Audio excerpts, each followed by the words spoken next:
इस वर्ष का सबसे विवादित टॉपिक कि दीपावली कब है, 31 अक्टूबर को या 1 नवंबर को, और हम दीपावली कब मनाएं। तो आइए जानते हैं इस वीडियो के माध्यम से कि आपको दीपावली कब मनाना है। अमावस्या तिथि शुरू होगी 31 अक्टूबर को लगभग 3:52 दोपहर से।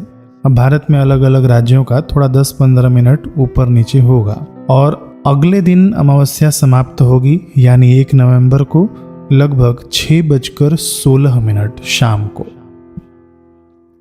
अब यहीं पर हमको समझना है, मैं ज़्यादा विस्तार से नहीं ले जाऊंगा आपको, स्थिर नक्षत्र आदि बाकी नक्षत्रों के विषय में मैं नहीं ले जाऊंगा कि वो किस दिन पड़ रहा है, क्या पड़ रहा है। थोड़े से ही शॉर्टकट में मैं आपको पूरा बता देता हूँ। फिर भी थोड़ी सी बात शास्त्रों की मैं रखना जरूरी समझूंगा। निर्णय सिंधु, धर्म सिंधु आदि ग्रंथों में क्या उल्लेख है इस विषय पर। निर्णय सिंधु में आता है कि दंडे कर जन योगे दर्शः यास्तु परिहनि तदा विहाय पूर्वेद्यु परिहन्नि सुख रात्रि के। इसका अर्थ है कि एक दंड कितना होता है, लगभग 24 मिनट से 30 मिनट के बीच में गिना जाता है एक दंड। तो एक दंड से रात्रि के योग में अमावस्या दूसरे दिन हो तब पूर्व दिन का यानी पहले दिन का त्याग करके दूसरे दिन सुख रात्रि में करे। अभी मैं इसका आगे भी अर्थ समझाता हूँ और दूसरा श्लोक भी हम लोग अभी सुन लें कि प्रदोषार्ध रात्र व्यापिनी मुख्या। दूसरे श्लोक में बताया गया है कि प्रदोष काल और अर्धरात्रि व्यापिनी मुख्य है। अर्धरात्रि व्यापिनी कब है? 31 तारीख को। देखिए 31 तारीख को ही प्रदोष काल भी हमको मिल जाएगा। प्रदोष काल मतलब क्या समझते होंगे ना आप लोग, सूर्यास्त के बाद का 2 घंटे 24 मिनट, ये प्रदोष काल कहा जाता है। तो ये श्लोक के अनुसार प्रदोष काल और अर्धरात्रि व्यापिनी यानी अमावस्या की रात्रि ये मुख्य है। लेकिन इसी श्लोक के आगे लिखा है एकैक व्याप्तो परैव, यानी एक की व्याप्ति यदि हो, यानी एक ही चीज यदि मिल रहा हो तो परा ही लेना चाहिए। परा यानी बाद वाला, यानी दूसरे दिन वाला लेना चाहिए।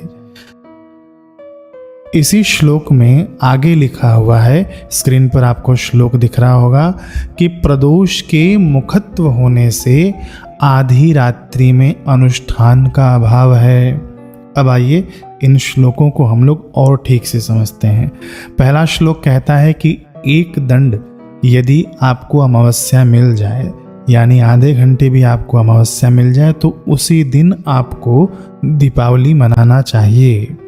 अब देखिए ये सब डिपेंड करता है सूर्यास्त पर। यदि सूर्यास्त आपके यहाँ पर 1 नवंबर को 6:16 के आधा घंटे पहले हो रहा है तो आप 1 तारीख को दीपावली मनाएंगे। ये शास्त्र के श्लोक के अनुसार मैं आपको बता रहा हूँ।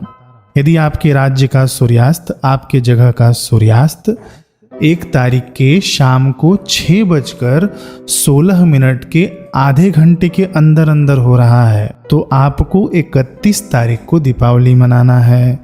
ये एकदम क्लियर मैंने आपको बात बता दी। बाकी नक्षत्रों की बात तो ठीक है, ये आपको मैंने क्लियर कर दिया कि कब आपको दीपावली मनाना है। अब हम लोग आगे चलते हैं। गुजरात और महाराष्ट्र में 31 तारीख को दीपावली होगी, क्योंकि यहाँ पर सूर्यास्त का समय है 6:01, है ना। तो आधा घंटा तो नहीं मिल रहा है ना गुजरात और महाराष्ट्र में। और ऐसे ही बेंगलुरु यानी कर्नाटका में भी ऐसे ही है। तो कई जगह पर आपको दीपावली 31 तारीख को मनाना है और कई जगह पर 1 तारीख को मनाना है। यहाँ पर देखिए मुख्य उदया तिथि नहीं है, बहुत सारी चीजें देखी जाती हैं दीपावली के विषय में। मैंने आपको मुख्य श्लोक बता दिया है। दृग पंचांग आदि में भी बिल्कुल ऐसे ही वर्णन है। अब आगे भी सुनिए। गुजरात और महाराष्ट्र में निशीत काल आपको मिल जाएगा पूजन के लिए। निशीत काल यानी आधी रात्रि में जो लोग पूजन करते हैं ना गुजरात और महाराष्ट्र में, उसका भी समय आपको मिल जाएगा, क्योंकि अमावस्या वाली आधी रात्रि मिल जाएगी। लेकिन जहाँ पर 1 तारीख को आप लोग दीपावली मनाएंगे ना, निशीत काल वहाँ पर आपको रात्रि में नहीं मिलेगी। आप ऐसे ही भगवान का नाम अथवा तो अनुष्ठान कर सकते हैं। अथवा तो 31 तारीख की रात्रि निशीत काल वाले में भी आप लोग कर सकते हैं। भगवान का नाम तो आप लोग कभी भी लीजिए, कोई दिक्कत नहीं है। लेकिन लक्ष्मी पूजन जहाँ पर है उस समय पर आप लोग करेंगे शास्त्र के अनुसार तो आपको अधिक लाभ होगा। अब किसी को दिल में रहा होगा कि मैं 31 को मनाऊंगा अथवा तो मैं 1 को मनाऊंगा, होता है ना सबको, तो आप लोग बिल्कुल मनाइएगा, कोई दिक्कत नहीं है। आप लोग दोनों दिन मना लीजिए, 31 को भी मना लीजिए, 1 को भी मना लीजिए, कोई प्रॉब्लम नहीं है। भगवान के पूजन में कोई घाटा थोड़ी है, भगवान के नाम जप में कोई घाटा थोड़ी है। दीपावली एक दिन क्या, मैं कहता हूँ पूरे वर्ष मनाना चाहिए। हमारे हृदय में भगवान बैठे हैं तो रोज दिवाली है, संतों के वचन बैठे हैं तो हमारे लिए रोज दिवाली है। लेकिन जो शास्त्र कहते हैं मैंने अपनी बात रख दी है, जहाँ पर 1 तारीख का है, जहाँ पर 31 तारीख का है। अब आप लोग स्क्रीन पर ना समय देखेंगे कि आपके यहाँ पर आपके राज्य में कौन से तारीख को दीपावली है और टाइम क्या है। ये आप लोग समय देख लीजिएगा और स्क्रीनशॉट लेकर रख लीजिएगा, और हो सके तो ये वीडियो औरों को भी शेयर करिएगा ताकि शास्त्रीय जानकारी उन तक पहुँचे। हरे कृष्ण।